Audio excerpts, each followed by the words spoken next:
오늘 물질 어떻게 대해야 할까? 이런 말씀의 제목으로 같이 말씀을 좀 나누려고 합니다.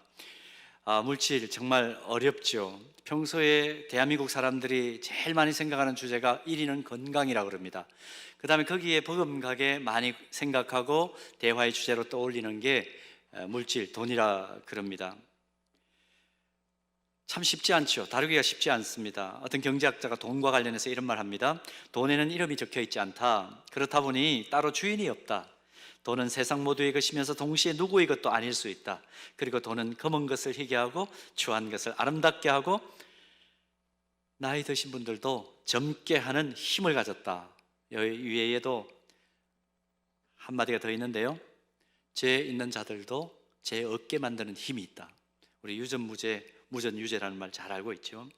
말 그대로 돈의 힘이 얼마나 강한지 모릅니다. 이런 의미에서 우리의 삶 속에 정말 다루기 힘든 게 이 물질 문제예요. 돈의 문제입니다. 우리 교회 집사님은 아니세요.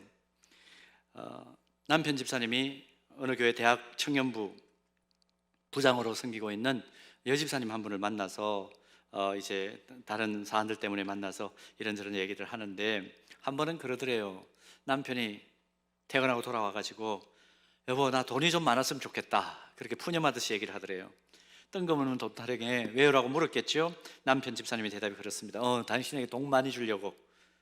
근데 그게 왠지 좀 미심쩍더래요. 솔직히 얘기해보라고. 그랬더니 이런 말을 하더랍니다.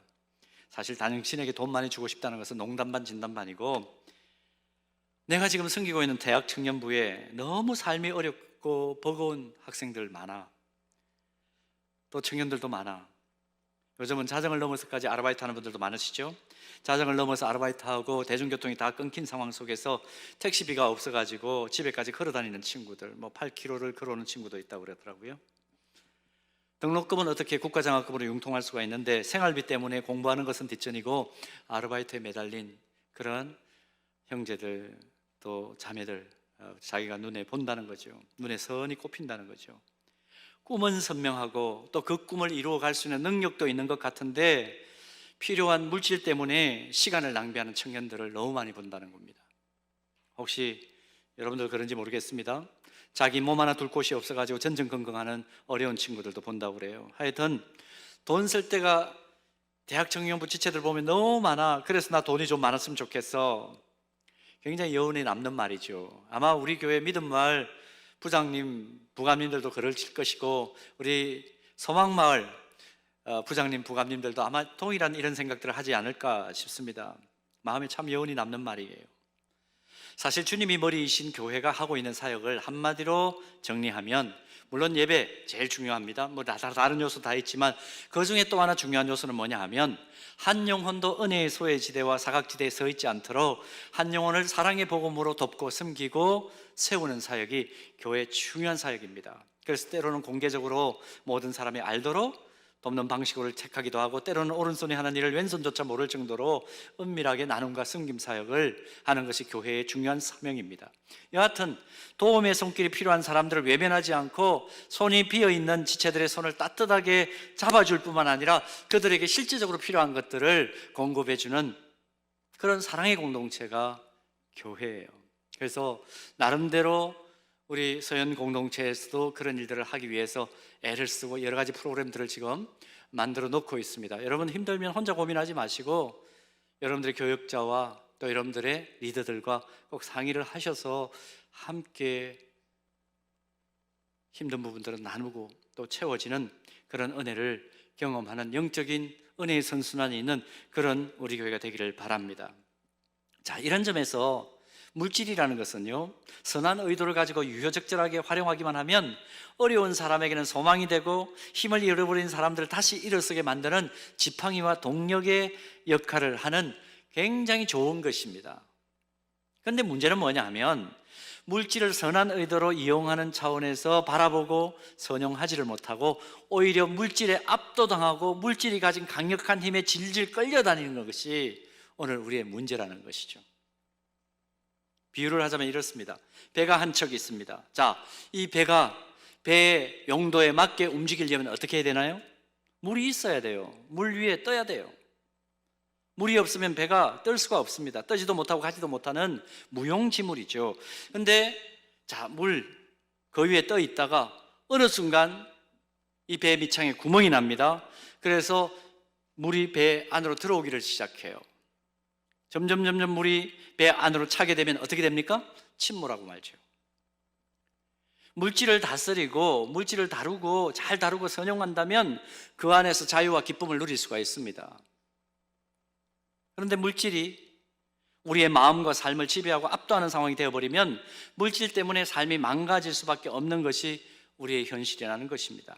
자, 이제 오늘 본문을 보면 이 물질 때문에 고민하다가 더욱 성숙한 삶을 살지 못하고 자기 삶의 자리로 그냥 안주해버리는 한 사람을 만납니다. 이 사람은 예수님께 와서 이렇게 묻죠. 내가 무엇을 하여야 영생을 얻겠습니까?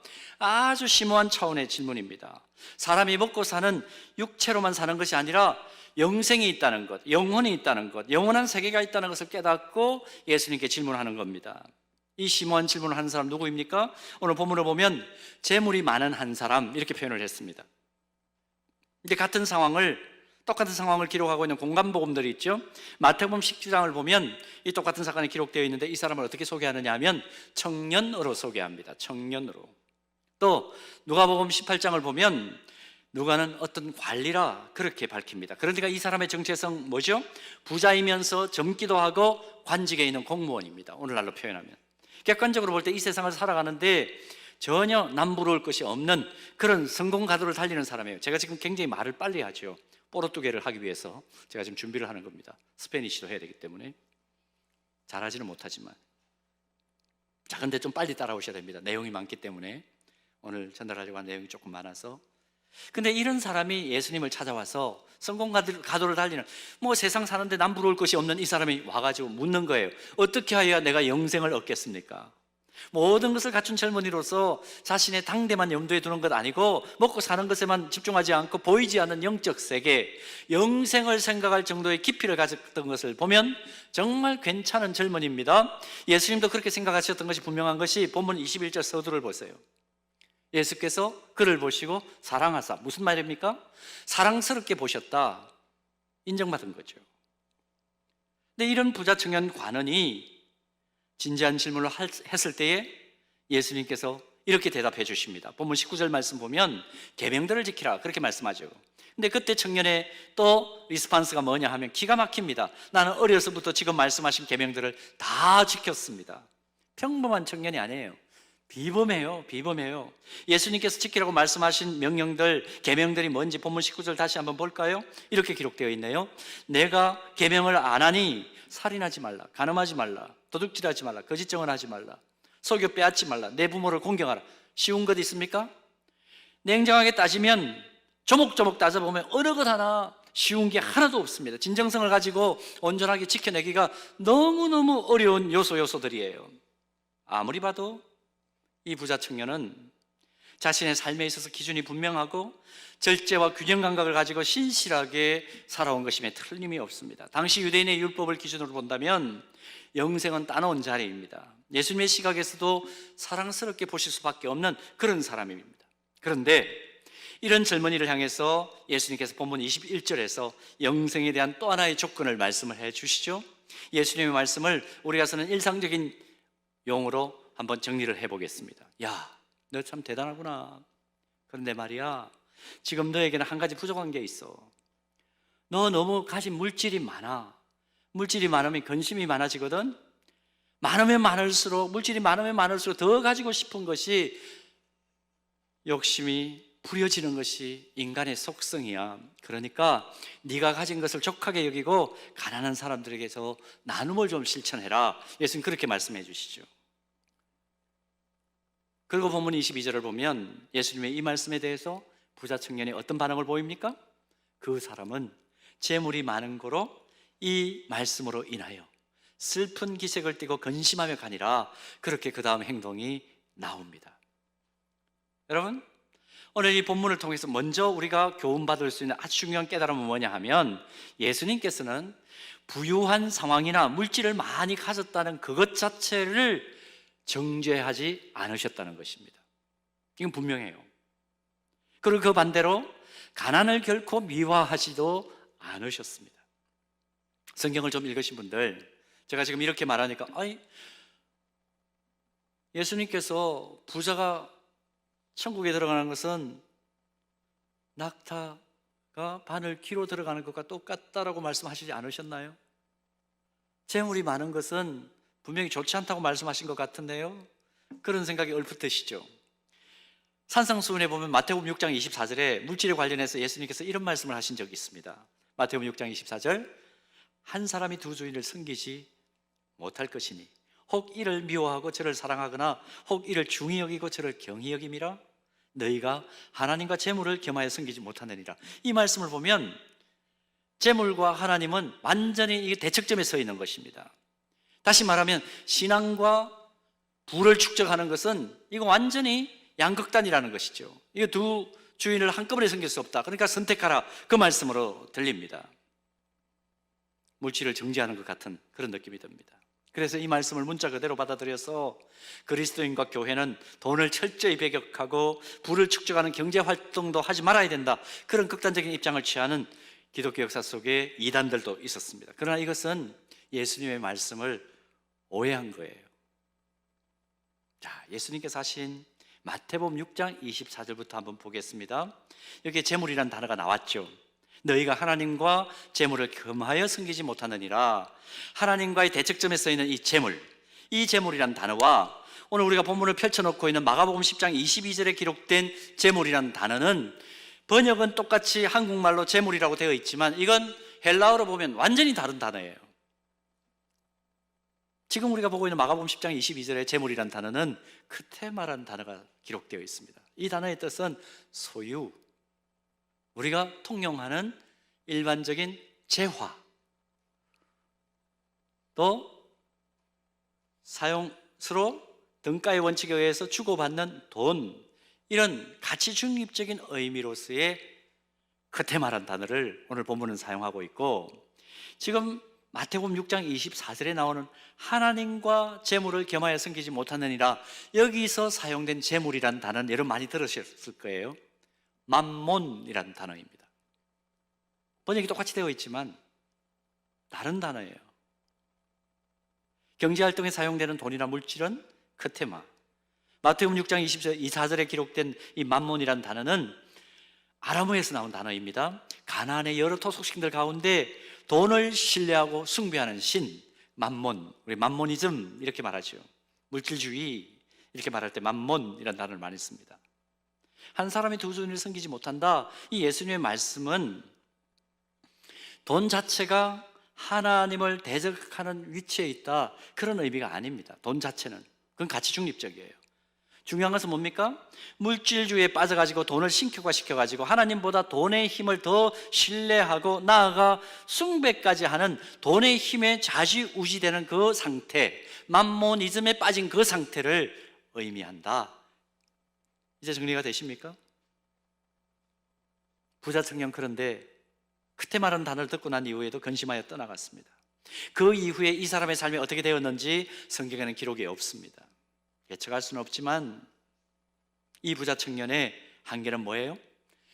부요함 자체가 문제가 아니라 그가 가진 것 때문에, 그 가진 재화 때문에 예수님께로 나오지 못하고 근심하며 떠난 것이 문제입니다. 계속해서 예수님 앞에 머물러 있지 못하고 생명 사역에 동참하지 못했다는 것이 지금 문제인 것이죠. 돈이 많은 게 문제가 아닙니다. 자, 여러분, 이런 이해를 바탕으로 해서 우리는 그렇다면 앞으로 살아갈 때에 여러분 평생 하나님께서 우리 주님을 보내주실 때까지 이 땅을 사셔야 되는데, 또 우리가 주님 앞에 설 때까지 도대체 그리스도인들은 경제활동을 어떻게 해야 되고 물질을 어떻게 바라보아야 될까, 이것을 지금 오늘 이 시간에 정돈하는 것이 필요해요. 자, 어떤 의식과 태도를 가져야 될까? 첫 번째는 모든 물질은 하나님께서 나에게 위탁하시고 맡기셨다는 청지기의 의식과 태도가 필요합니다. 사도 베드로가 베드로전서 4장 10절 말씀에 이 세상을 사는 하나님의 피조물들인 우리 인간을 뭐라고 표현을 했느냐 하면 이렇게 표현을 했습니다. 베드로전서 4장 10절 우리 함께 읽겠습니다. 다 같이요. 각각 은사를 받은 대로 하나님의 여러 가지 은혜를 맡은 선한 청지기 같이 서로 봉사하라. 청지기가 어떤 사람입니까? 내 것이 없는 사람이에요. 사실은 주인이 맡긴 것을 한시적으로 관리하고 돌보는 것이 청지기입니다. 그런데 오랜 시간 주인이 맡긴 것을 가지고 관리하고 사용을 하다 보면 어떻게 됩니까? 의식이 이렇게 고착이 되죠. 이건 내 것 같다 라는 의식이 고착되죠. 착각하는 경우가 종종 생깁니다. 그래서 돌려줄 때가 되면 아쉬운 생각이 들기도 하죠. 저도 학창 시절에 그런 경험이 있었던 것 같아요. 학창 시절 대학 다닐 때에 뭐 페이퍼 쓸 때나 이럴 때에 뭐 과거에는 그렇게 랩탑이나 이런 것들이 흔하지가 않았을 때였으니까 글을 쓰다 보면 랩탑들 빌려서 쓰게 되지 않습니까? 옛날에 빌려서 많이 썼거든요. 많지 않았으니까 쓰다 보니까 마음속에 돌려주지 말까 하는 생각이 듭니다. 빌려 쓰고 있는 것이 가만히 생각해 보니까 고가이면 고가일수록 귀한 것이면 귀한 것일수록 더 이게 심해지는구나 하는 것을 제 스스로 느낀 때가 있습니다. 자, 현실적으로 냉정하게 우리 자기 반성을 해봅시다.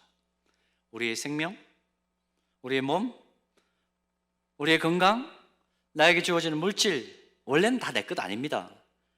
오랜 세월 받아서 관리하다 보니까 내 것인 줄 지금 착각하는 것이요. 여러분, 정직이 정신을 가지고 산 여러 좋은 분들, 우리 믿음의 선배들이 많이 있는데 그 중에 한 분 좀 소개하고 싶은데, 여러분 유일한이라는 분을 아세요? 안티프라민을 만든 요한양행 설립하신 분입니다. 이분은 로비와 뇌물수수와 사업 대물림을 행행했던 진짜 1960년대, 70대 초에 우리나라 최초의 전문 경영 제도를 도입을 하고 기업의 재무 상황을 공개했던 인물이었습니다. 1971년 세상을 떠나셨는데 모든 주식과 재산을 사회에 환원해 버렸죠. 친인척들을 경영 일선에서 다 물러나게 하는 획기적인 사업을 했던 분입니다. 근데 이 유일한 박사가 말년에 이런 말을 한 것이 기록에 남아 있습니다. 자기가 직접 쓴 글인데요, 한번 들어보십시오. 나는 이제 세상에 더 이상 미련이 없다. 하지만 하나님이 나에게 맡겨주신 것들을 관리하기 위한 청지기로서의 할 일은 아직 좀 더 남아있는 것 같다.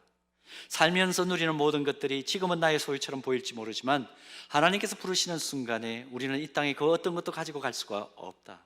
그러므로 하나님께서 나를 선한 청지기로 부르신 것을 감사하는 자세로 맡은 것들을 옳은 곳에 사용하는 것이 나의 소명이다. 실제적으로 이분은 글만 그렇게 쓴 것이 아니라 사신 거죠. 그러니까 존경을 받는 거죠. 말은 그렇게 하지만 이면이 많은 인물들이 얼마나 많습니까? 실제적으로 그렇게 사셨어요. 여러분, 우리가 예수 믿고 세상 사람들과 가장 색다르게 가질 수 있는 의식과 자세가 있다면 뭘까요? 세상 모든 것의 주인은 하나님이시다. 이 의식이 바로 우리 그리스도인의 의식이어야 합니다. 세상 모든 것에 하나님의 다스리심에 미치지 않는 것은 없다. 이걸 하나님의 주권의식이라고 그러죠. 내 인생도 내 생명도 내 몸과 영혼도 내게 주어진 물질도 내 것이 아니고 하나님의 것이다. 그것을 고백하는 것이 그리스도인입니다. 이런 고백을 드릴 때 특별히 물질 속에서 나타나는 정직의 구체적인 삶의 태도는 뭘로 나타나느냐 하면 헌금으로 나타납니다.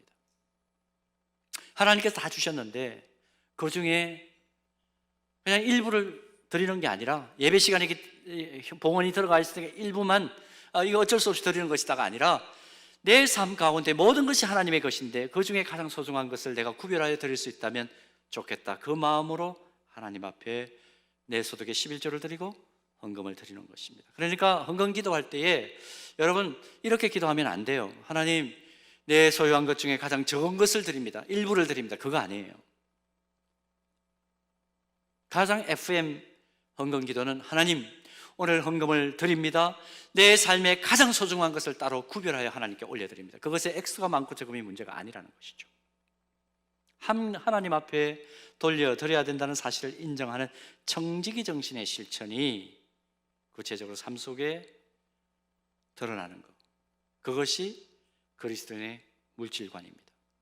자, 그런가 하면 또 한 가지, 물질에 대해서 우리가 가져야 될 의식과 태도는 자족하는 의식과 태도입니다. 자족. 여러분 삶을 살아가면서 이 세상을 좀 오래 살았으면 좋겠어요? 아니면 빨리 세상 떠났으면 좋겠어요? 청년들에게 요즘 이런 의식을 딱 물어보니까 반반이 나왔다, 그런 리서치 결과를 봤습니다. 그러나 여러분, 우리는 하나님을 아는 사람들이고 하나님께서 우리를 도와주신다는 것, 주님께 시선을 집중하면 주님께서 우리의 삶을 책임져 주시는 것을 아는 사람들이기 때문에 우리는 이 세상을 할 수 있는 대로 주님이 건강 주시고 능력 주시고 실력 주시면 그걸 발휘하면서 힘있게 장수하셔야 됩니다. 어른들에게는 이 말이 참 잘 들리는데 우리 젊은 지체들에게는 어떻게 들릴지 모르겠습니다만은, 힘과 능력을 최대한 발휘하면서 여러분들에게 축복하고 싶습니다. 여러분 장수하시기를 축복합니다. 역시 아멘이 적으네요. 장수하셔야 돼요. 오래 건강하게 사셔야 돼요. 그래서 세상 나라가 하나님 나라로 변혁되는 것을 우리가 실천하고 보는 것이 굉장히 중요합니다. 그런데 중요한 것은 장수하고 말고는 여러분들의 결단에 달려있는 것이지만, 어떻게 해야 그럼 장수할 수 있나요? 저에게 물을 수 있는데, 성경에 보면 여러 가지 비결을 가르쳐주고 있는데, 잠언 28장 16절 말씀 보면 기가 막힌 얘기가 나옵니다. 잠언 28장 16절 한번 볼까요? 우리 같이 한번 읽겠습니다. 다 같이요. 무지한 치리자는 포학을 크게 행하거니와 탐욕을 미워하는 자는 장수하리라. 저는 이 말씀 보고 어떻게 하면 내가 이 땅에서 오래 살 수 있겠구나 하는 비결을 배웠어요. 탐욕을 미워하는 장수하리라, 이 말씀을 긍정적으로 표현하면 이런 말 아닐까요? 자족할 줄 알면 장수한다는 얘기입니다. 자족할 줄 알면 장수한다. 실제로 성경을 보면 자신이 가진 물질에 자족하지 못하고 욕심부리다가 삶 자체가 완전히 망가뜨려진 그런 인물들 많이 나타나죠. 구약 성경이 시작되는 창세기를 보십시오. 아담과 하와, 모든 것이 풍족했던 에덴 동산에 살면서도 선악과 하나에 집착하다가 인류를 죄의 길로 그냥 인도하고 맙니다. 여러분, 아간이라는 인물을 아시나요? 여리고성이 무너졌을 때에 옷 한 벌, 금 한 덩이, 언 몇 덩이, 그거 탐하다가 돌에 맞아 죽는 어처구니 없는 결과를 맞이합니다. 또 은 한 덩이와 옷 두 벌에 눈이 어두워가지고 선지자 엘리사를 속이고 한센병을 얻었던 선지자 후보생 게하시를 여러분 기억하시나요? 열가자면 끝이 없죠. 아나니아와 삽비라는 어떻습니까? 성경이 이런 인물들을 계속해서 기록하고 있는 것은 주어진 물질에 대한 자족함이 정직인 우리들이 가져야 될 기본적인 자세라는 겁니다. 이런 얘기 있어요. 집 없는 사람이 열심히 돈을 벌어가지고 집을 샀습니다. 그런데 화장실이 집 밖에 있어요. 자기들이 거주하는 그 방하고 부엌하고 이런 것과 연결되지 못하고 화장실 밖에 있는 집을 샀습니다. 불편하잖아요, 겨울에. 그래서 안 되겠다 싶어서 더 열심히 일을 해가지고 집 안에 화장실이 있는 집을 샀습니다. 근데 자녀들이 많아졌어요. 화장실 하나가 불편하지요? 그래서 목표를 세웠습니다. 이제 화장실 둘 있는 집으로 나는 가리라. 열심히 일을 해서 또 화장실 2개 있는 집을 샀습니다. 근데 그렇게 살다 보니까 어느덧 나이가 60 중반을 넘겨서 70을 향해 가고 있습니다. 이분이 어느 날 화장실 거울에 자신의 모습을 비춰보니까 너무 나이가 들어 보이는 거예요. 스스로 이렇게 넋두리를 했답니다. 나는 평생 화장실 바꾸는 일만 했구나. 그게 이분의 고백이에요. 여러분, 디모데전서 6장 6절 말씀 보면 사도 바울은 믿음으로 낳은 아들 디모데에게 이렇게 권면을 합니다. 그러나 자족하는 마음이 있으면 경건은 큰 이익이 되느니라. 여러분, 경건생활 하시나요? 근데 그 속에 필요한 것이 뭐예요? 자족하는 마음입니다. 살 집이 필요 없다거나 물질이 필요 없다는 말 아닙니다. 더 가지는 것에만 혈안이 되어 있는 사회 풍토 속에서 우리 그렇게 살지 않아야 된다는 겁니다. 너무 과도한 욕심 때문에 자족함이 없는 것이 문제라는 것이죠. 욕심만 내려놓으면 충분히 내 안에 은혜가 넘치고 하나님 앞에 감사가 넘칠 텐데 그렇게 살지 않아야 돼. 오늘 이 본문의 부자, 청년, 관원의 삶의 모습을 통해서 우리가 깨닫는 물질관입니다. 자족의 은혜를 마음껏 누리는 그런 저와 여러분 되기를 간절히 소원합니다. 한 가지만 더 할게요. 우리가 물질에 대해서 가져야 될 중요한 또 하나의 태도는 하나님께서 우리에게 위탁하신 그 물질로 할 수 있는 대로 나누고 섬겨야 합니다. 우리가 몸담고 있는 기독교가 세상의 다른 종교와 뚜렷이 구별되는 아주 특징적인 것 중에 하나가 있습니다. 기독교는요, 철저히 나 혼자만 복받으면 된다고 주장하는 기복 종교가 아닙니다. 벌어서 남 주고 배워서 남 주는 관점을 가지고 있는 것이 기독교예요. 기독교 오해하시면 안 돼요. 기독교 역시 물론 복을 얘기합니다. 하나님께로부터 받아 누리는 이 복을 이야기하고 분명히 중요하게 여깁니다. 그러나 거기에서 그치는 것이 아니라 하나님께서 주신 복으로 세상을 축복하고 나누고 섬기는 것에 초점을 맞추고 있는 것이 기독교의 핵심이에요. 핵심적인 가치예요. 그래서 기독교에서는 예배의 완성을 신앙 고백적으로 이렇게 표현합니다. 진정한 예배는 언제 완성되느냐? 하나님을 영화롭게 찬양하는 예배의 주일 예배 그 현장에서 우리가 하나님을 영화롭게 찬양하고, 그리고 세상을 향해 나아가서 하나님이 원하시는 나눔과 섬김의 삶을 통해서 세상에 감동을 주는 일상 예배를 통해서 진정한 예배는 완성된다. 사랑하는 여러분, 오늘 이 자리에서 하나님을 영화롭게 하는 예배를 드립니다. 이 예배가 완성되는 현장은 어디입니까? 우리가 살아가는 삶의 현장에서 내가 나누고 베풀고 섬길 때에 그때 예배는 완성된다. 이 진리를 우리 함께 깨닫고 실천하게 되기를 바랍니다. 오늘 진짜 태어난 지 몇 주밖에 되지 않는 어린 생명이 교회 예배에 나왔습니다. 이름이 소금이에요. 소금. 성씨는 강씨인데 강소금. 근데 아기를 안고 와서 기도를 받으려고 왔는데 딱 진짜 요만하더라고요. 3kg가 안 되는 것 같은데 어떻게 그렇게 용기 있게 아기를 데리고 나오는지 모르겠어요. 여러분, 그 어린 생명이 처음 세상에 나올 때에 으앙하고 울음을 터뜨리죠. 그리고 동시에 숨을 밖으로 내뱉으면서 호흡이 시작됩니다. 그리고 생명의 삶을 이어가는 거죠. 근데 목회자이기 때문에 저는 아무래도 여러분들의 임종을 지켜볼 수밖에 없는 자리에 가잖아요. 제 경험으로 사람들이 죽음 앞에서 임종을 맞이할 때는 완전히 그 반대입니다. 거의 대부분의 분들이 숨을 몰아쉬다가 호흡을 마지막으로 들이키고 후 하고 내뱉어야 되는데 그거 못하고 하고 세상을 떠나십니다. 내쉬지 못하면 죽는다 하는 진리가 제 머릿속에는 박혀 있습니다. 뭘 의미하는 것일까 한번 생각해 보십시오. 바깥으로 내보내지 않으면 죽음이라는 겁니다. 결국 하나님께서 우리에게 물질을 주시고 물질을 벌 수 있는 능력과 실력을 주셨다는 것은 밖으로 흘려보내라고 우리에게 주신 것이죠. 나와 우리라는 울타리를 넘어서서 어려운 이웃들과 나누며 살라고, 축복의 통로가 되라고 우리에게 물질을 주신 것, 우리는 인정할 수밖에 없습니다. 십자가를 지심으로 내어줌의 대표적인 모범이 되셨던 예수님께서 누가복음 6장 38절에서 물질과 관련하여 말씀하시는 거 한번 보십시오. 주라, 그리하면 너희에게 줄 것이니 곧 후이되어 누르고 흔들어 넘치도록 하여 너희에게 안겨주리라. 나눔이라는 거, 역설적이라는 거, 신비라는 거 우리가 알고 있지 않습니까? 나누면 줄지 않고 더 많아집니다. 나누면 우리의 바닥이 드러나지 않고 이상하게 더 채워지는 은혜를 우리는 경험할 수밖에 없죠. 역설이고 신비죠. 그러니까 진짜 부자가 되고 싶으면 기회를 얻는 대로 가진 물질을 나누는 것입니다. 축복의 통로가 되는 것, 이것이 그리스도인의 물질관입니다. 근데 우리가 사는 세상은 어때요? 내가 부족한 거 그 정도만 채우라고 얘기하지 않고 어떻게 합니까? 넘치도록 채우라, 우리에게 계속해서 종용하죠. 어느 사회학자가 이런 말 하는 거 들었습니다. 지금 우리가 살고 있는 세상은 더 많이 가지기 위해서 고단함과 억울함과 불안함이 지배하는 세상이다. 무슨 얘기입니까? 더 많이 가지기 위해서 고단하고, 더 많이 가지려고 하니까 억울한 일을 당하고, 또 더 많은 것을 손에 쥐고 싶으니까 가진 것마저 빼앗길까 봐 늘 불안해하면서 사는 것 아닙니까? 정확한 지적이라고 봅니다.